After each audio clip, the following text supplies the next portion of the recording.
What's going on, everybody? Welcome back to Absolute Auction Podcast. I'm your host, Ryan Miner. With me, as always, Mark Shu. Mark, what is going on, man? It's been a long break. How you doing?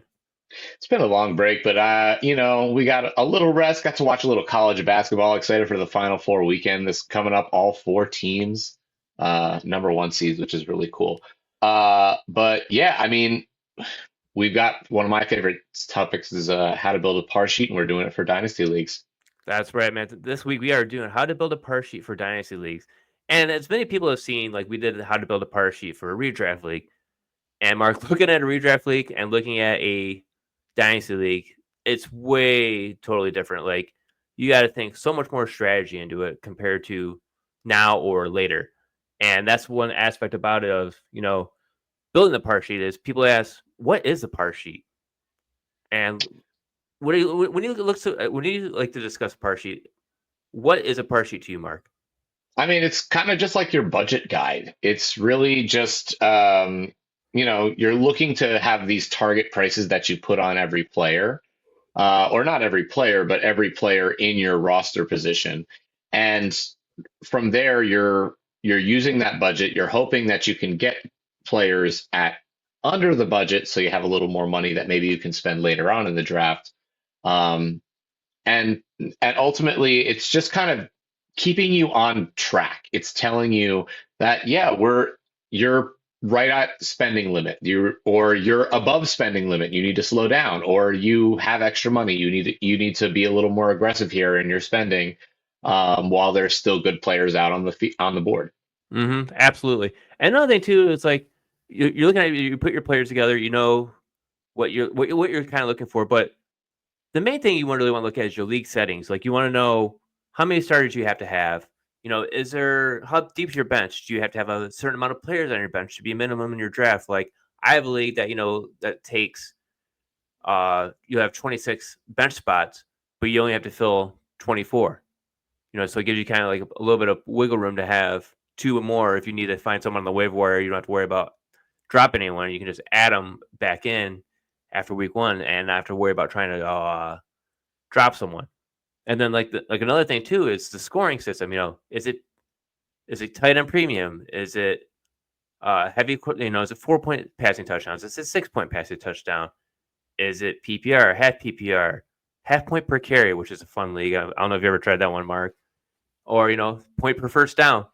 There's so many different ways to look at it, and that's kind of a way you have to look at when you build these par sheets is understand the scoring system. Like if you're getting point per reception for first down, you're going to be heavy on wide receivers or tight ends that definitely catch a lot of balls, like Brock Bowers, like we said many times in the tiers and strategies. But knowing your league starters and knowing that all is definitely the best way I think to understand of how to build your par sheet.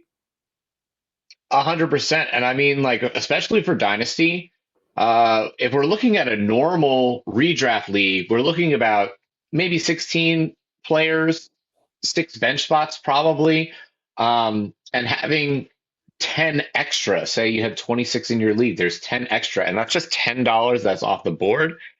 And for Dynasty, especially with rookies and young players, I think there's actually this kind of like inflated um, market again for rookies, right? You know that I don't like to spend money on a rookie, but other people do. And that money is there. And so sometimes you'll see for dynasty salary cap leagues, if you're starting a new one, that they'll put instead of a $200 budget, you look at something like $250.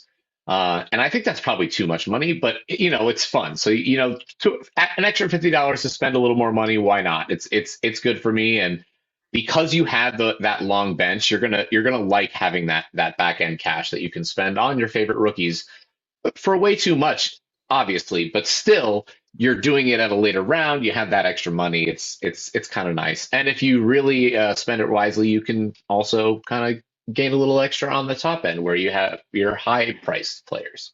Absolutely. And like here's a good example I like to use as this is a simple looking par sheet where you have your quarterback price, two RBs, three wide receivers, tight end, two flexes, and the super flex position. And as I have it here, like don't take this like as gospel. Like why do I have all dollar bench players? Because this one is one of many I'll do.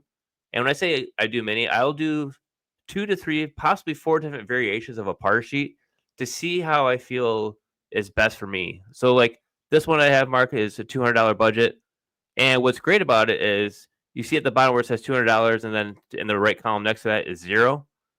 All right. As you're filling in those slots on the right, like, how much money you're spending, that bottom number will populate. So if you put it in a quarterback, you say you spend 37, well, it automatically populates 37. Next running back, 23, it'd be up to 70. So it's like, okay, you're already starting to understand how much money you've already spent and how much you have left, because you're not guessing at what you spent. Because a lot of your sites like Sleeper here that we usually like to use will just say, budget remaining, max bid, where it's not really saying, you've already spent this much. You're trying to figure out how much you already spent. But with this one, I did it like this, and you can adjust it however you want. This one says $200 league. I have it where you can actually add those columns up and just keep increasing the value to make it read 250, and then adjust it as you need. So, like, I'll do one where it can be my quarterback and super flex position are top dollar because I want 2 of the best quarterbacks. So I would adjust it for that. Same for tight end. Say, like, it's a tight end premium. I'm gonna get Brock Bowers no matter what. Let's just say that I'm gonna spend top dollar. I feel comfortable doing that, and then I'll fill in every spot in between there. But also, don't you got to be careful at that point too, because it's also kind of good to have a side part sheet with this to do like a plan to actual. And when I say that, this is an example I use for my redraft one. So last season, it's a keeper league. I had Kyler Murray, CeeDee Lamb, and Jalen Waddle as my keepers. So those values are already set. And then I had my RB1, RB2 budget amounted. And then same with tight end. And then we have 3 flex positions. And then as you see, my bench is very light. So I like to go very heavy on the starters, minimal on my bench, because we have waiver wire to redraft league. The white part of it is the amount of players we have to have. The yellow is additional players you can have. So this league, we have to have 16 players, but you can draft up to 20 as long as you stay within the $50 cap. Yes, it's $50, but if you want to extrapolate it, you can make it a $500 cap and go from there. But as you see the column on the right, that's the actual value of every player I spent. So I budgeted $10 for my RB1. I spent 5.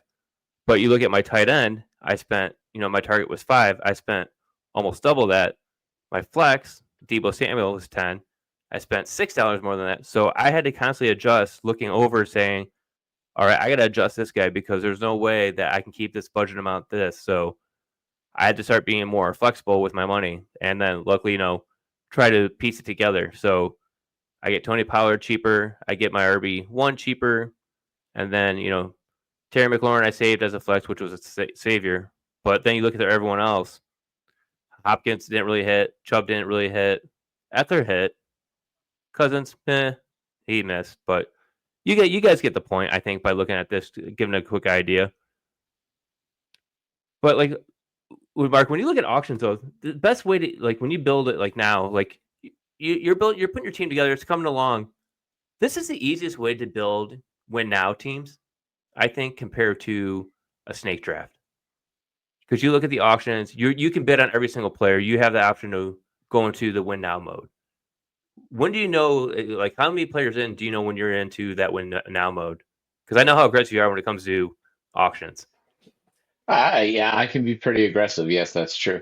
No, what I would say is, for the most part, just like I always would, is you start by building a nucleus, and you start by thinking about like the players you want in your nucleus. And a dynasty nucleus really isn't that much different from doing it in redraft.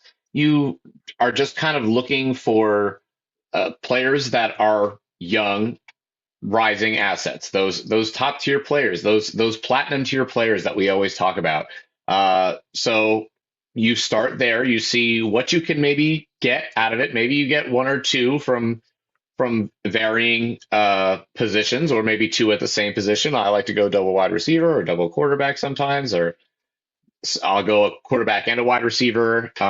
Usually not a running back we talk about, but but either way, when you're going through that, you kind of just want to have a basic, like, kind of cascading value that you can kind of make make work. So I would say, start at the top. You want to make sure that for Dynasty, again, especially if you are to staying $200 budget, and that $10 we talked about earlier is is just in that $200 budget, you want to make sure that you kind of like lower your price for the nucleus. Sometimes I might even go up to 75% for my first 5 or 6 players. And you can't really do that when you need to fill out the dynasty bench, just because those dollars are allocated. Usually if you're playing sleeper or something, those dollars are already allocated, and it just bumps you out of using them. So you need to make sure that you have like a little bit more of a deeper kind of approach, where you can have like less, maybe 55, 60% of your budget is in that top 5 players or so. And then really, I don't think that you want to spend a lot of money on the back end. You really want to put that into your flex. So then after that, again, initial 55, 60%, you want to look at somewhere around 35, 40, 45% for your flex level. So like the next 6 after that. So that's your top 10 players in your team. And then after that, whatever you have left is going to, those end of the bench, never going to play for you kind of guys a lot of the time, a lot of them. And again, just on sheer volume alone.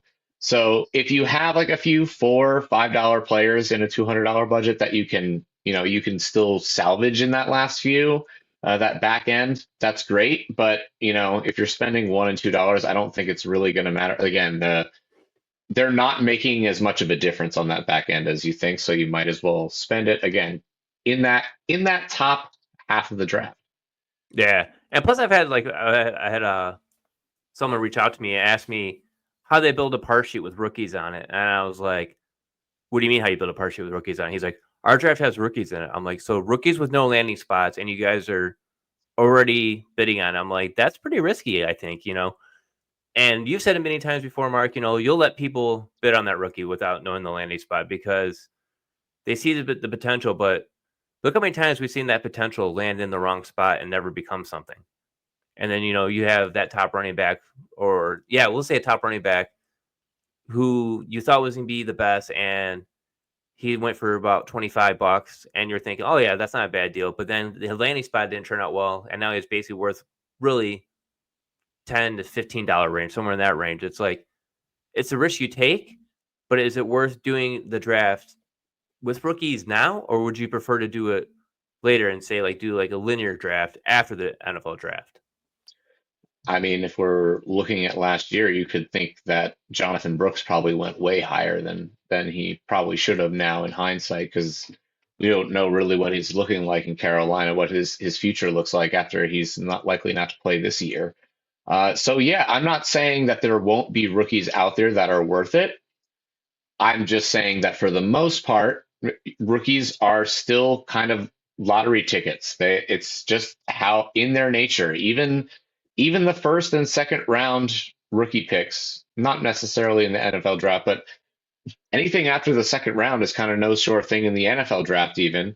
And I mean, you still get a lot of busts in the first. So it's hard to always know. Maybe you think, okay, first round picks, second round picks, are they going to hit 60% of the time? I'm not really sure. I don't have the exact numbers, but really like the percentages that there's going to be a bust just on the numbers alone kind of just makes sense, that you still want to invest in that top end talent.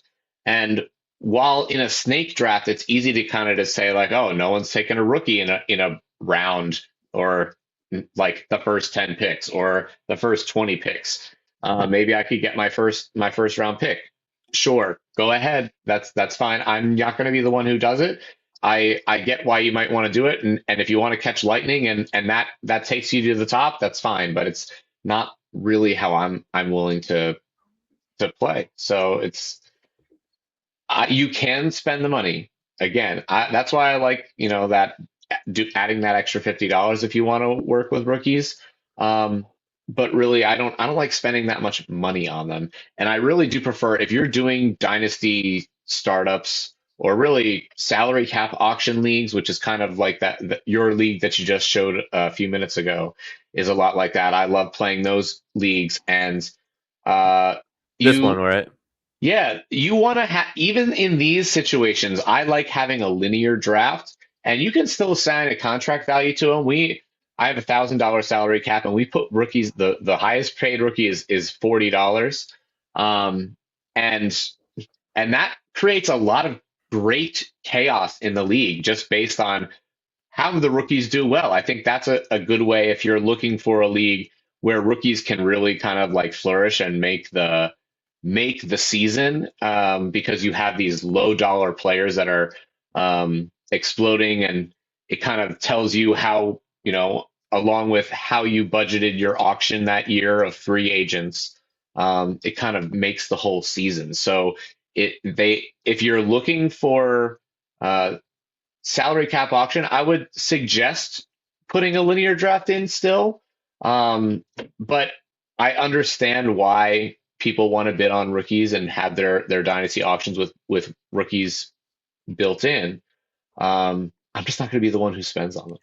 It's just for the added excitement, man. We want to have that excitement because we want it now. Like, because we saw them in college, they had to be great in college, so they got to be great when they go in the NFL. That doesn't translate exactly 100% of the time because landing spots can be bad.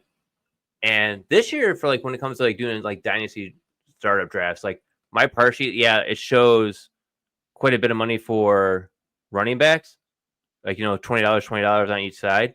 But to be honest with you, I probably wouldn't even spend anywhere near that on either of them because I feel like this running back class that's coming in right now could be replacing a lot of these running backs that we already have as potential starters. That's true. I mean, unless you have them coming that are in your rookie draft, right? If you have the rookies built right into your startup, you might have to spend that much. But again, we don't always know. So We I don't would know until we don't I know. and again, that's also why we don't pay up for running backs either. You know that. Yes, never pay up for running backs because when you pay up for running backs, it bites you in the ass.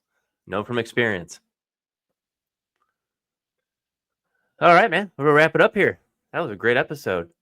I I am love it. excited about our next episode coming up as we will be doing a live with 12 team, $200 PPR tight end premium dynasty startup league.